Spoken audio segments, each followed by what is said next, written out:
नमस्कार दोस्तों, आज के इस नए वीडियो में आपका स्वागत है। दोस्तों, आज की इस वीडियो में बात करेंगे मीशो लिमिटेड स्टॉक के बारे में।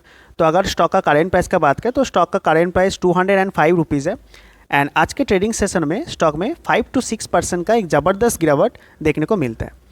तो इस गिरावट के पीछे क्या रीज़न है वो तो हम बाद में जानेंगे। उससे पहले अगर स्टॉक का आज का परफॉर्मेंस का बात करें तो यहाँ पर आप देख सकते हो आज के दिन मार्केट खुलते ही स्टॉक में एक हल्का फुल्का गैप अप देखने को मिलता है।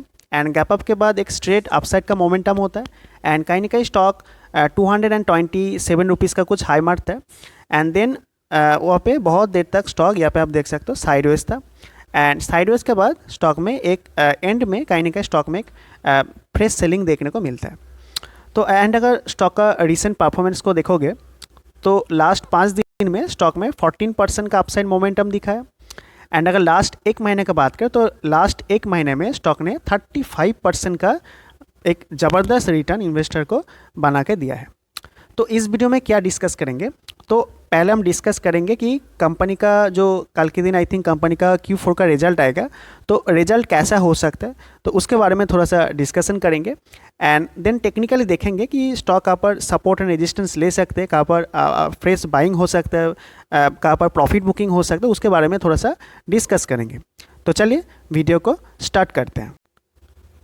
तो अभी हम डिस्कशन करेंगे कि कंपनी का Q4 का रिजल्ट कैसा हो सकता है, उसके बारे में डिस्कशन करेंगे। तो पहले हम देखेंगे कि रेवेन्यू कैसा क्या हो सकता है। तो यहाँ पे आप स्क्रीन पे देख सकते हो कंपनी का जो Q3 का परफॉर्मेंस रेवेन्यू वाइज अगर आप देखोगे तो 3500 करोड़ रेवेन्यू था कंपनी का Q3 में। एंड Q4 का अगर ट्रेंड का बात करें तो यूजुअली यहाँ पर आप देख सकते हो usually slightly stable to moderate growth देखने को मिलता है, बिकॉज यहाँ पे कोई फेस्टिव सीजन नहीं होता है। Q3 में फेस्टिव सीजन होता है, इसीलिए कंपनी का जो revenue, net profit, EBITDA margin थोड़ा सा बेहतर देखने को मिलता है। पर Q4 में कंपनी का कोई फेस्टिव सीजन नहीं होता है, इसीलिए कंपनी का जो रेवेन्यू वो कहीं ना कहीं स्टेबल देखने को मिल सकते हैं। एंड एस्टिमेटेड Q4 का अगर बात करें तो कहीं ना कहीं 3400 to 3800 करोड़ के बीच कंपनी का जो Q4 का जो रेवेन्यू आ सकता है। इसके बाद अगर नेट प्रॉफिट लॉस का बात करें तो यहाँ पे आप देख सकते हो कंपनी का Q3 में कंपनी ने 490 करोड़ का लॉस जनरेट किया था। नेट प्रॉफिट में अगर बात करें, नेट लॉस का अगर बात करें तो 490 करोड़ का कंपनी ने नेट लॉस जनरेट किया था। Company still in investment phase, इसका मेन रीज़न था high cost marketing and logistics. And इस बार अगर Q4 का अगर बात करें तो यहाँ पे आप देख सकते हो एस्टिमेटेड Q4 नेट प्रॉफिट कैसा क्या हो सकता है। तो -300 to -500 करोड़ का लॉस कंपनी कर सकता है Q4 में। इसके बाद अगर एबिटा मार्जिन का बात करें तो यहाँ पे आप देख सकते हो एबिटा मार्जिन। तो एबिटा मार्जिन Q3 में कैसा था, Q3 में था -42%। एंड Q4 में कैसा हो सकता है एबिटा मार्जिन, -3% to -5% के बीच कंपनी का जो एबिटा मार्जिन Q4 में रह सकता है। तो मुझे लगता है कि कंपनी का जो Q4 का रिजल्ट आई थिंक ख़राब होने का चांसेस ज़्यादा है, बिकॉज Q3 में जो फेस्टिव सीजन था इसीलिए वहाँ पर हमें कंपनी का जो रेवेन्यू, नेट प्रॉफिट या एबिटा मार्जिन थोड़ा सा बेहतर देखने को मिला था। पर Q4 में मुझे लगता है कि फेस्टिव सीजन नहीं है, तो इसीलिए थोड़ा सा ख़राब आने का चांसेस ज़्यादा है। अच्छा भी आ सकता है पर ख़राब आने का चांसेस मुझे लगता है थोड़ा सा ज़्यादा है। तो इसीलिए आज का दिन जो सेलिंग प्रेशर है मुझे लगता है इसके पीछे यही मेन रीज़न है कि कंपनी का कल के दिन रिजल्ट आएगा, तो इसीलिए मार्केट उसको पहले से फैक्टर कर रहा है। तो यही था। एंड इसके बाद टेक्निकली देखेंगे कि स्टॉक कहाँ पर सपोर्ट एंड रेजिस्टेंस ले सकता है। टेक्निकल डिटेल में हम डिस्कशन करेंगे, तो चलिए उसको देख लेते हैं। दोस्तों, अगर आपको मेरा वीडियो अच्छा लगता है तो वीडियो को प्लीज़ एक लाइक करना, चैनल को सब्सक्राइब करना। एंड स्क्रीन पे आपको QR कोड देखने को मिलेगा, तो इस QR कोड को स्कैन करके आप चैनल को कुछ हेल्प या सपोर्ट कर सकते हो। एंड अगर टेक्निकली बात करें तो अगर आप इस स्टॉक का डेली टाइम फ्रेम का चार्ट अच्छे से नोटिस करोगे तो आपको क्या देखने को मिलेगा कि लिस्टिंग के बाद स्टॉक में एक गिरावट होता है, देन फिर से तेज़ी होता है। एंड यहाँ पे जो पहले इसका रेजिस्टेंस था, इस रेजिस्टेंस लेवल का ब्रेकआउट हो जाता है। एंड ब्रेकआउट के बाद एक शानदार तेज़ी स्टॉक में देखने को मिलता है। एंड कहीं ना कहीं स्टॉक यहाँ पे 250 रुपीज़ का हाई मारता है। देन यहाँ से ऊपर से एक गिरावट देखने को मिलता है। एंड जो पहले जो इसका रेजिस्टेंस काम करता है तो ये लेवल इसका अभी सपोर्ट का काम करता है।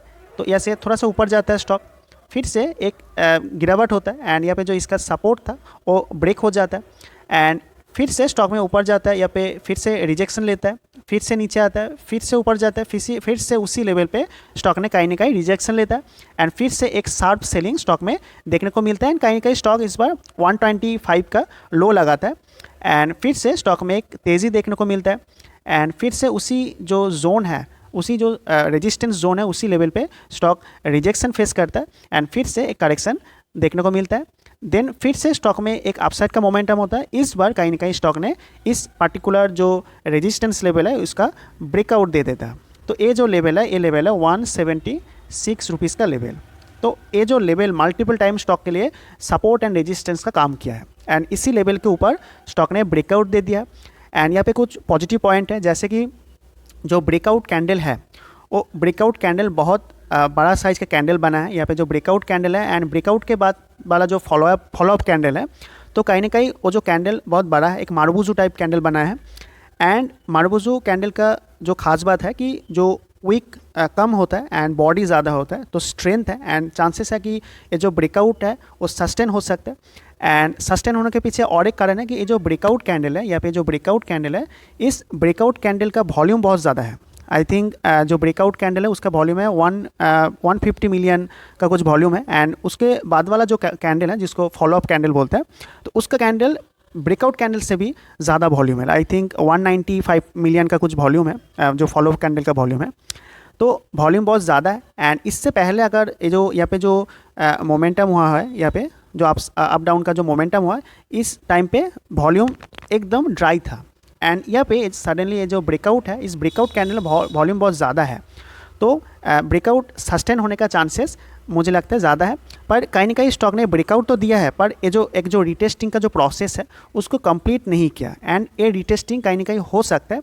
कहीं ना कहीं कल के दिन कंपनी का Q4 का रिजल्ट है एंड मुझे लगता है कि जैसे मैंने आपको बताया कि Q4 का रिजल्ट मुझे लगता है थोड़ा सा ख़राब आने का चांसेस ज़्यादा है Q3 से अगर कंपैरिजन करें।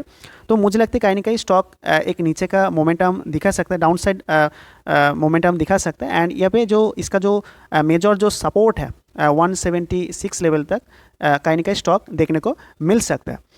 एंड जैसा कि मैंने मारुबुजू कैंडल या वॉल्यूम के बारे में आपको बताया एंड जो ब्रेकआउट कैंडल है, ब्रेकआउट के साथ साथ कहीं ना कहीं स्टॉक ने 50 EMA का भी ब्रेकआउट दे दिया है। तो एक कुछ पॉजिटिव पॉइंट है एंड फ्रेश बाइंग का अगर बात करें तो मुझे लगता है कि अगर आपको मार्केट में करेक्शन आता है या फिर कंपनी का रिजल्ट में कुछ ऊपर नीचे आता है, तो अगर स्टॉक में गिरावट देखने को मिलता है एंड 176 लेवल पे अगर स्टॉक आपको मिलता है एंड अगर उस लेवल पे आकर स्टॉक थोड़ा सा सस्टेन करता है तो यहाँ पे आप एक्यूमुलेट कर सकते हो। एंड अगर आपके पास स्टॉक होल्डिंग में है तो आप क्या कर सकते हो, मुझे लगता है अगर आपके पास स्टॉक होल्डिंग में है तो आप क्या कर सकते हो कि यहाँ पे स्टॉक का इसका जो टाइम फ्रेम है आप आवरली कर लेना। तो वहाँ पे आपको क्या देखने को मिलेगा कि स्टॉक में एक बहुत बड़ा कैंडल बनाता है, देन एक बड़ा कैंडल के बाद कुछ छोटे छोटे कैंडल बनाता है, बिल्कुल छोटे छोटे कैंडल यहाँ पे बनाता है एंड देन फिर से एक मोमेंटम देखने को मिलता है।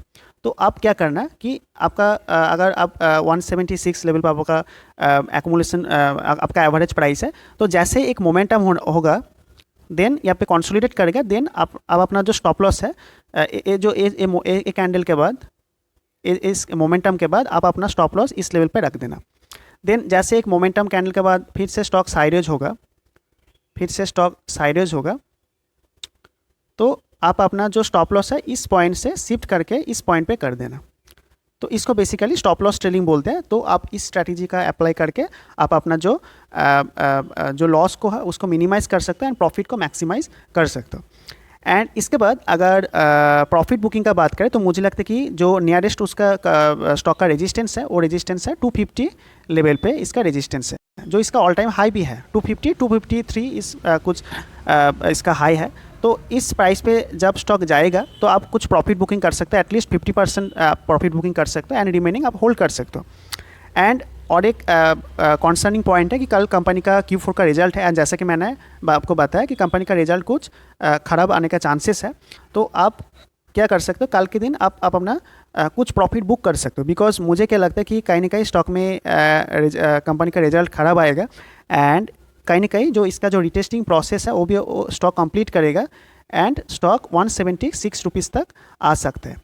तो आप थोड़ा सा प्रॉफिट बुकिंग करने के बारे में सोच सकते हो। तो यही था ओवरऑल स्टॉक के बारे में डिस्कशन एनालिसिस। तो अगर आपको वीडियो अच्छा लगा तो वीडियो को प्लीज़ एक लाइक करके चैनल को सब्सक्राइब कर देना। तो चलिए मिलते हैं एक नए वीडियो के साथ। Till then good bye.